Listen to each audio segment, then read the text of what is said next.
Shit, dude. Lettuce and love olives. Oh my gosh.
See you.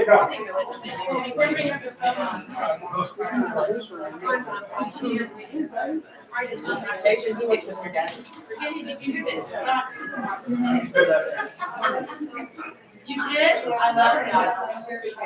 And then there's Madison.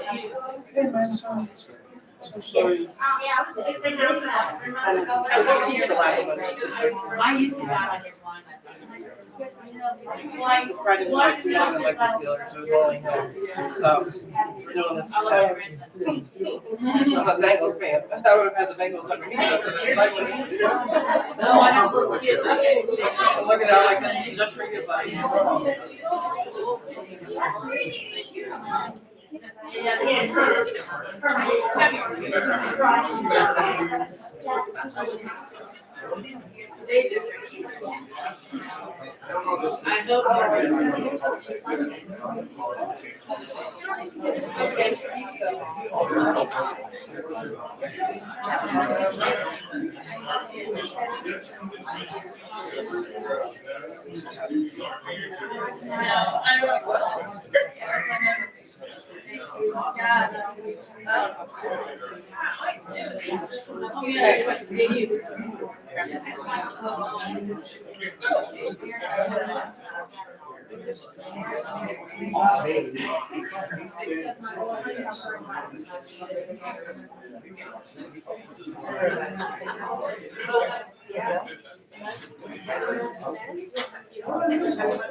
Yeah.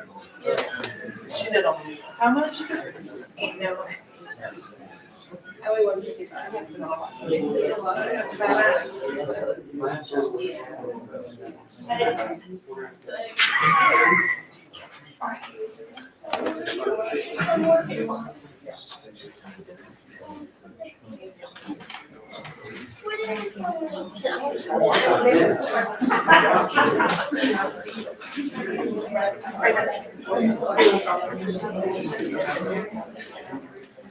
You want that chair? You want me to get you a better chair? You sure? Okay.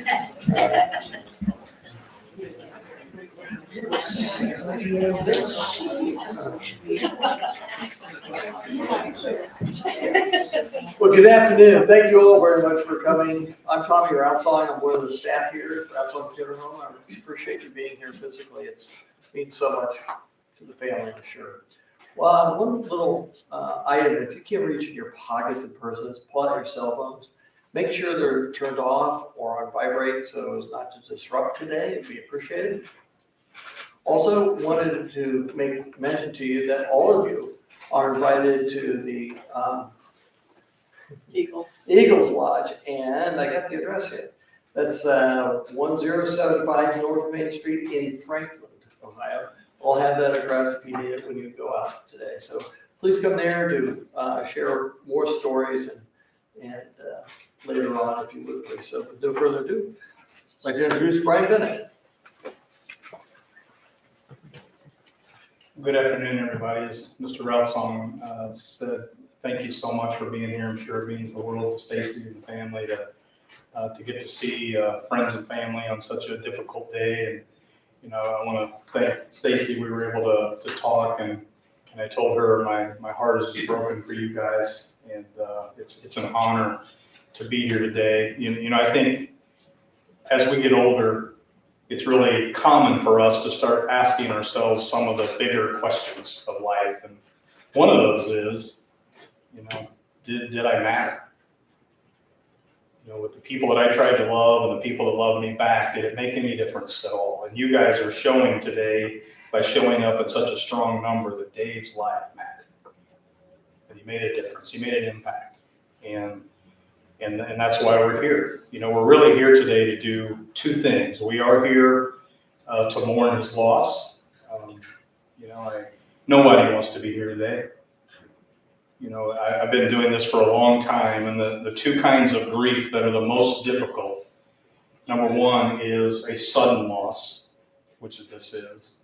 And then the other is a loss that's out of the order of the natural way, like a parent losing a child. And so with a sudden loss, the reason I bring that up is because I want you to give yourself a break. This has to be such a numbing feeling because there's so many decisions to make and so much to get done that first week or so. And what I found is real healing doesn't even begin until about the time that all these flowers will start to wilt. You know, it's when the dust settles and everybody goes back to their normal lives and life goes on. That's when the reality of the situation and loss really start to be heavy. And so we are here to mourn his loss, but we're also here to celebrate his life. You know, a longtime friend, Jim's going to come up here in a few minutes and share his relationship. And you know, when I have the privilege to celebrate someone's life, I love to come early and look at all the pictures, which I love to do. You know, in all the pictures, I saw that the one thing I noticed about Dave was he was very present in everything that he was doing. Whatever moment he was in, he seemed to be 100% in that moment at that time. But I also like to listen to the chatter, and I listen to the music that's been picked out, and you guys were a little rowdy ahead of time, so I don't know what that says about Dave. But it was good to see, because we are here to do both of those things. It's a mixture of mourning and celebrating, and sometimes that's a real delicate thing to be able to figure out. You know, I'm a big believer in something that I call holy collisions, and what I mean by that is, if you think over the course of your life, there are certain times when you're able to run into the exact right person at the exact right time of your life for the exact right reason that you were supposed to meet that person. You might be sitting next to one of your holy collisions right now, and you go back and think about, where was that first moment we met, and who talked to who, and why did it turn into a friendship? What spark was there that made you have the relationship you do with that person right now? And I understand that way before dating apps and all those kind of things, that working in a Maristop could be a place where a holy collision happened. And that's where that happened between these two. And I don't know who made the first move. I don't know how all that went, but it worked. And with that has come this group. And when I think about that, if that hadn't happened, if you guys hadn't worked together and made that connection, this group doesn't even exist like it does now. And that's the amazing, I think the most important part of our life on this side of heaven are those holy collision relationships. Just a few people that matter. And the reason that you're here today is because somewhere along the line, your course of life and Dave, they crossed somehow. Well, whenever I have the privilege to do a service like this, I consider this group of people sitting in this room at this moment on this day, we're our own version of a holy collision. If you think about it, there's no reason to explain why this group of human beings would ever be together, other than whatever your connection is to Dave and the family.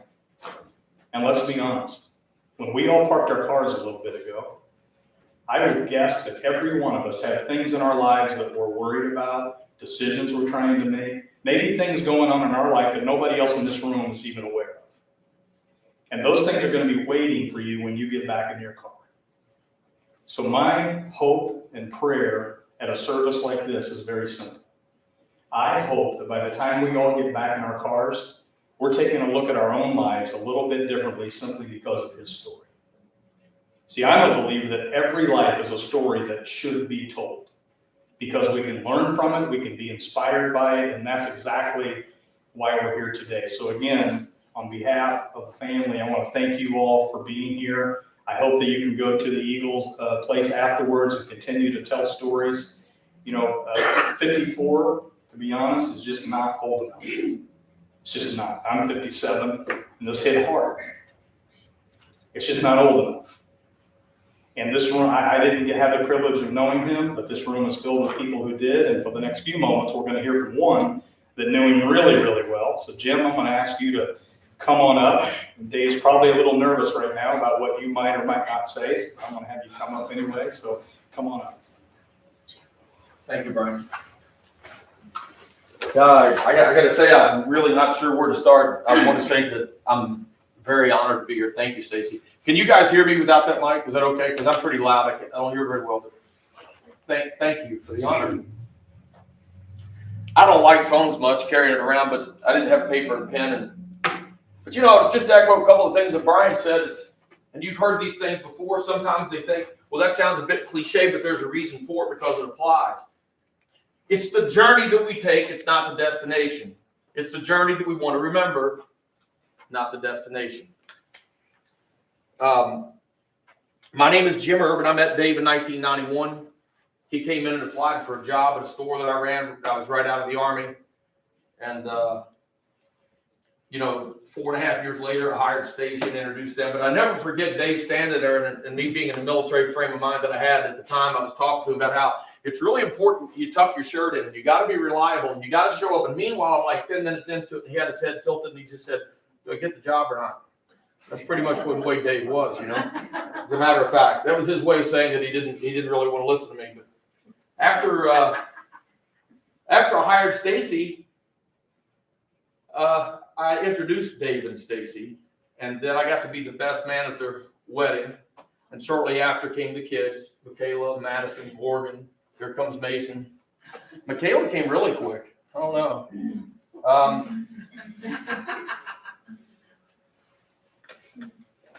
While working with Dave, I got at the store, I got to know him. It was evident that he was very responsible. He was very responsible, dedicated to whatever it is that he was doing. Very similar to Brian said, he could almost see that in the pictures. I knew the early Dave probably better than I did the more recent years. As I moved away, we've not been in contact as much as I'd like to have been. He always liked to do the right thing. He was good at managing the store, but he believed in rules to the letter of the law.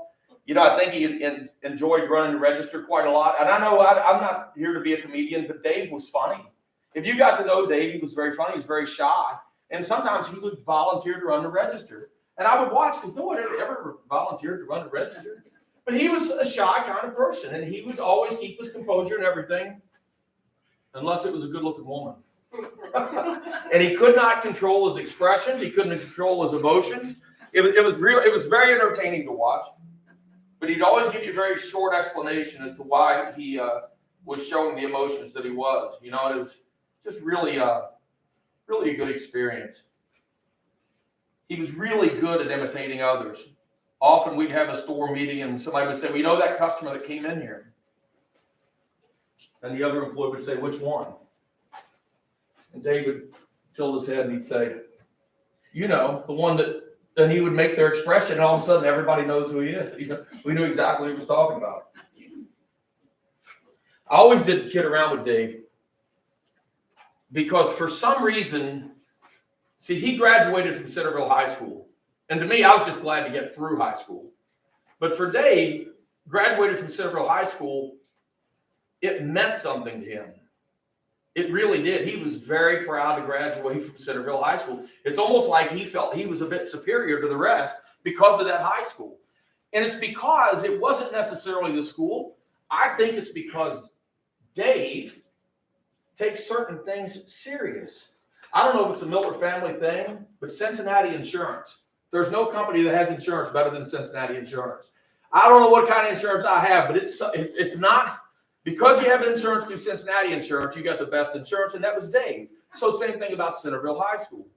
He was very serious about those kind of things, which made him the character that he was.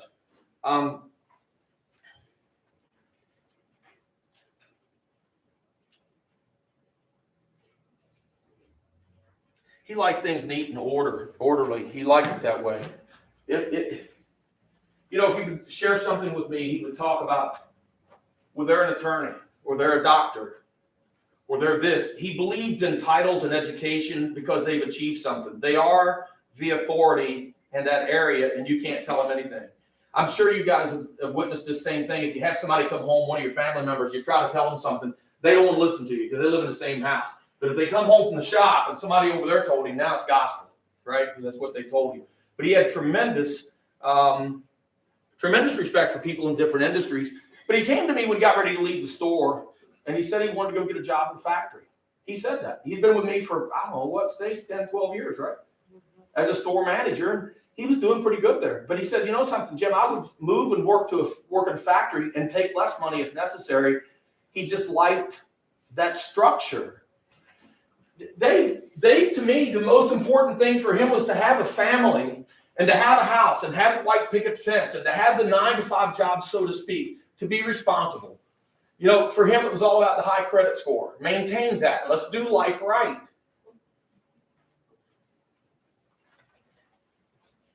That's what was important to him. And me, I'm guilty of this. I've got nice things in my life and I always think I want something different. Dave didn't want anything extravagant. He was an exceptional, unique human being who just wanted the norm. He just wanted the norm, the old school ways of thinking that I want to have a family, I want to have a house, I want to have reliable transportation, I want to have a good credit score, I want to go to work, I want to come home, I want to have company insurance. That's all I want. That and a grill and cook. If you look at Dave's Facebook page, you think he's a chef because he likes to grill. You all saw that picture with the umbrella. He's outside storming. He's out there grilling, right? He wants to show what's for dinner.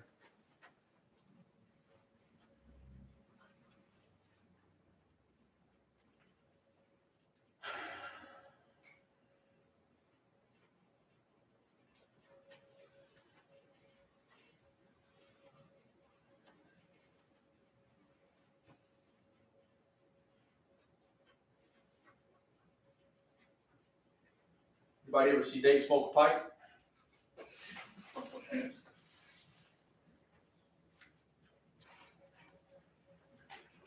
I was recently told he's a bit more like his mom than he realized.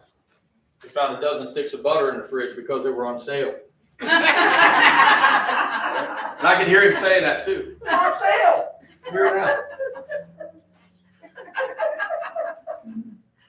Have you ever seen him do this? When he disagreed with you, he's kind of listening, his head would begin to tilt. You ever see that?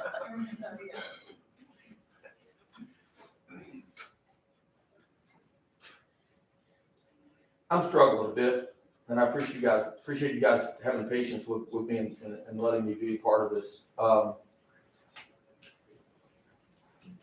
They wasn't easy to get to know, I can tell you that. I recently said to my daughter that there are times in my life I don't know where I fit in. Dave used to share some of the struggles with me early on, back in the good old days in the 90s. And he and I shared some of those same feelings. And even though he achieved not nearly what he could have, but what he wanted, and what he wanted was the average. The house, the family, the job, that's what he wanted. Could he have achieved more? Of course he could have. But that's not what he wanted. Unfortunately, he didn't achieve those things without the internal struggles that many of us have.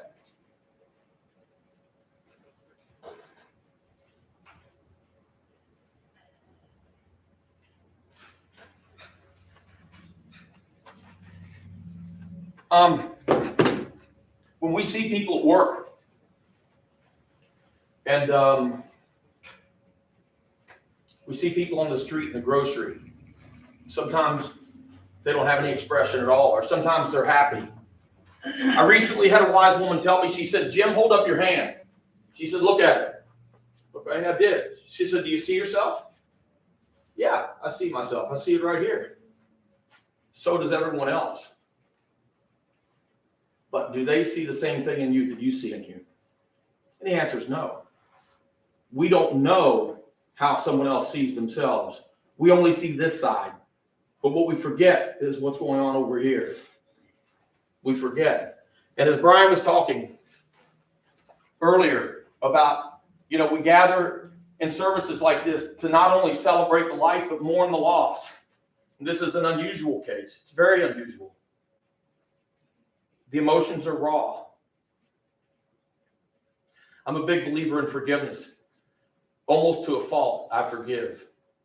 And I hope that we can all find forgiveness for each other and all of those around us.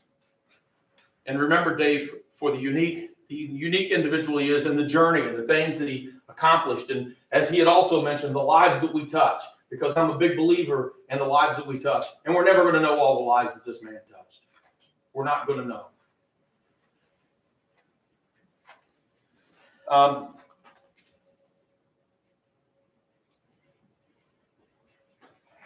For those of you pray, keep the family in your prayers. It's not until those flowers start to wilt that the healing starts. And that's when the family needs you the most. Generally, it's when everything's done, the room is cleared, you're at home, and it starts getting quiet.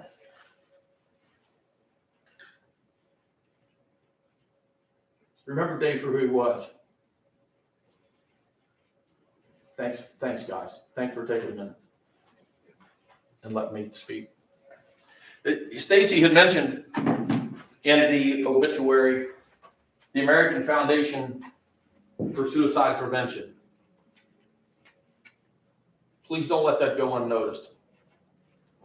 They even have a number now for that type of thing, because right now we're faced with this nationwide, and now it's hit us right between the eyes.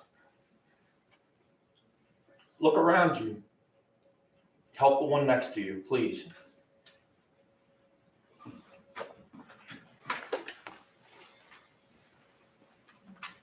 Good job, Don. Absolutely. I think on behalf of Stacy, I'm so glad you asked him to talk. And, I've been doing this a long time. That was one of the most heartfelt eulogies that that I've heard, because it should come from somebody that knew him and has known him for a long time. And, you know, I'm not a very preachy guy. I'm just not. My heart is broken for you guys.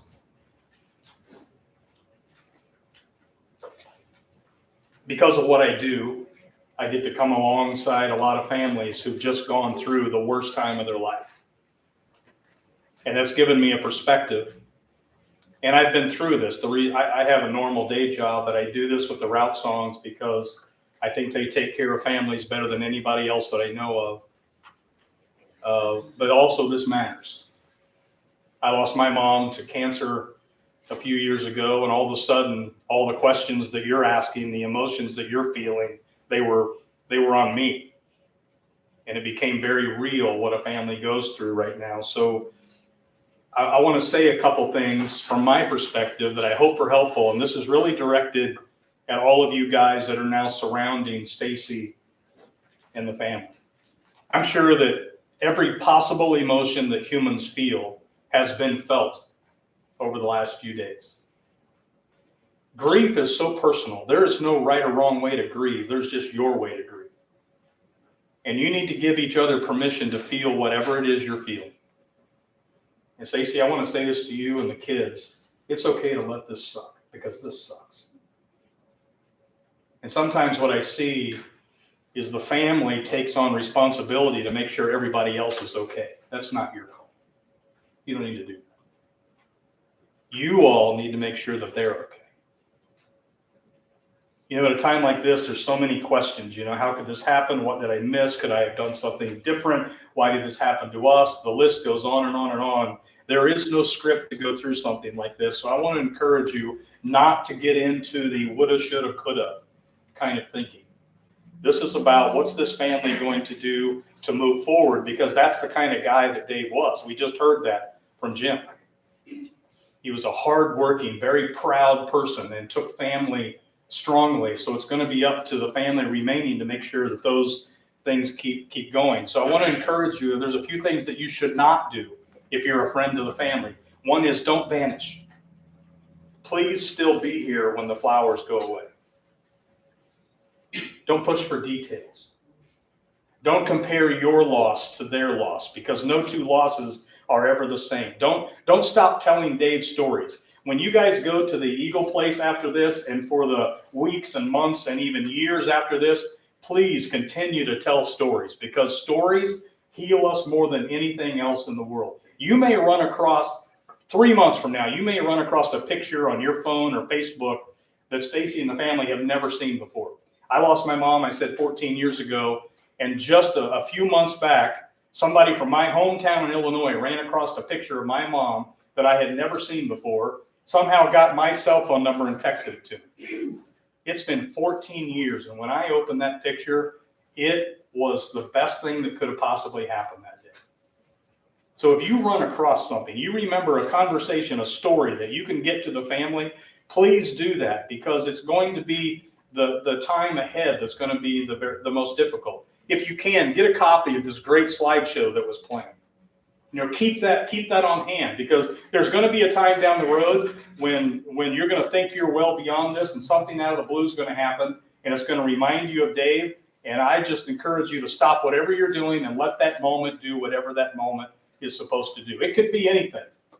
You might be watching. I notice a lot of Steeler gear. Stacy told me that she's a Bengal fan, and there's a lot of Steeler gear going on. I'm not a Bengal fan, so I'm a Bear fan. I feel like I can love a Steeler fan as well as anybody else. So, but it may be a Steeler game. It could be anything. You're going to be going along, and something out of the blue is going to remind you of him. That's healing. And I want to encourage you to stop whatever you're doing and just let that moment do whatever that moment is supposed to do. It is said in this life that we're born one time, but we die 2 times. The first time we die is a physical death.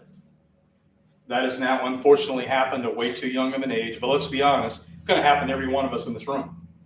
We don't know when, where, or how, but it's going to happen to every one of us sitting in here. But the second time we die, in my opinion, is much more tragic, because the second time we die is the last time anybody ever says our name out loud. So last time anybody ever tells one of our stories or looks at one of our pictures, it is up to this holy collision sitting in this room on this day at this time to make sure that he never dies that second death. Continue telling stories. Continue remembering, because those are the things that heal us way beyond the loss. Dave's life mattered. Wouldn't you all agree with that? He made a difference.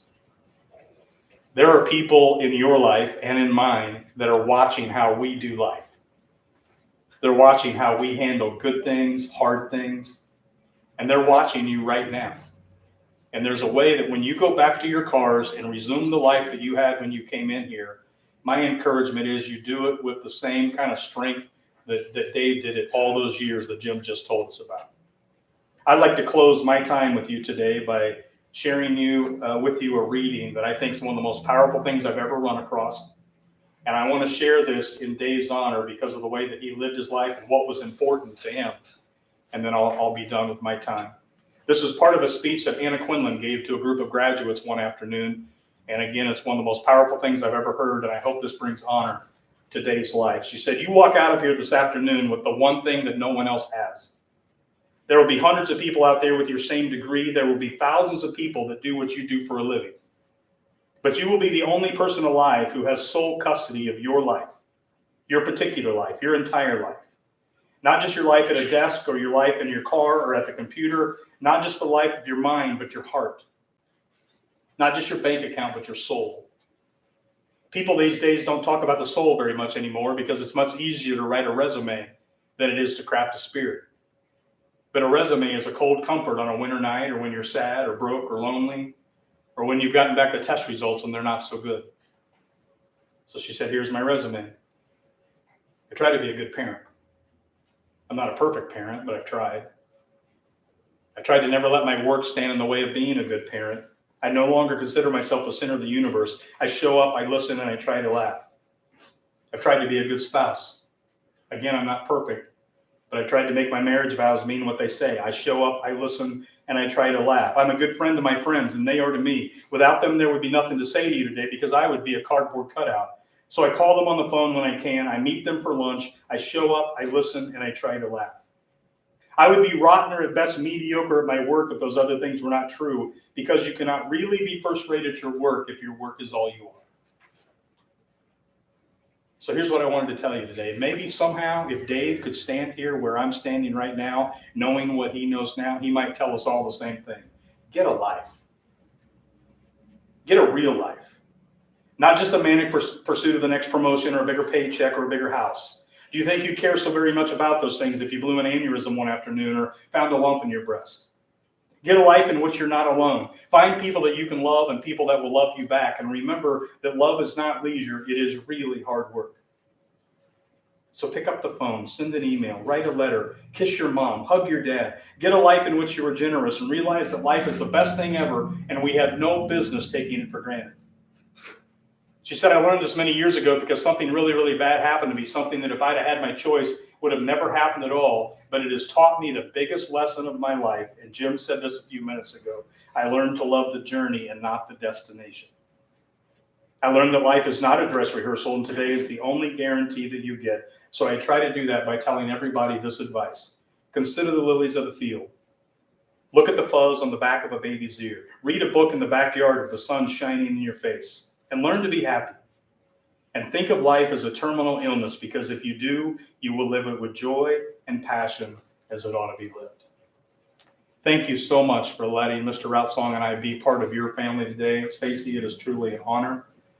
Please continue. If you're a praying person, please continue to pray for the family, but don't vanish. If you can mow a yard, if you can do a chore, if you can run an errand, try to do whatever you can to continue to reach out and be a source of strength for the family. If you're comfortable joining me, I'd like to close with a quick word of prayer, and then we'll be done. God, I thank you for this holy collision of friends and family that have come together today to both mourn Dave's loss, but also to celebrate the life and the many, many memories that they have. I thank you for Jim and his powerful words of friendship today. And I pray for everybody that as we leave here today And those who will be going to eat, the news stories will continue to come. Most of all, God, I pray that as we leave this place, that each one of us are thinking a little more seriously about our circle of influence, the people who are counting on us. And I pray that something that's been said today, some thought that we've had, anything could inspire us to be able to get everything that we can out of life. Thank you for Dave. Thank you for his impact. Thank you for who he was. I pray a special prayer of comfort and blessing on the family. In your name we pray. Amen.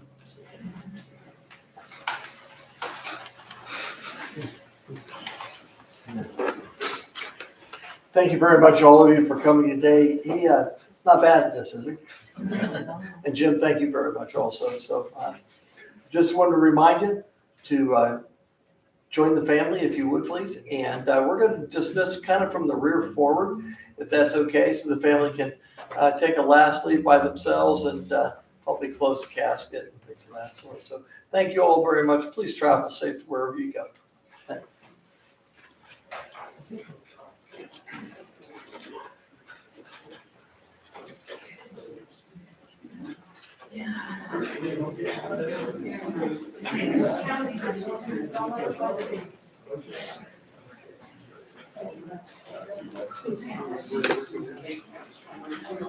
Whose that was bigger?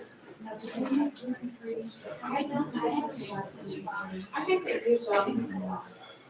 Whose that was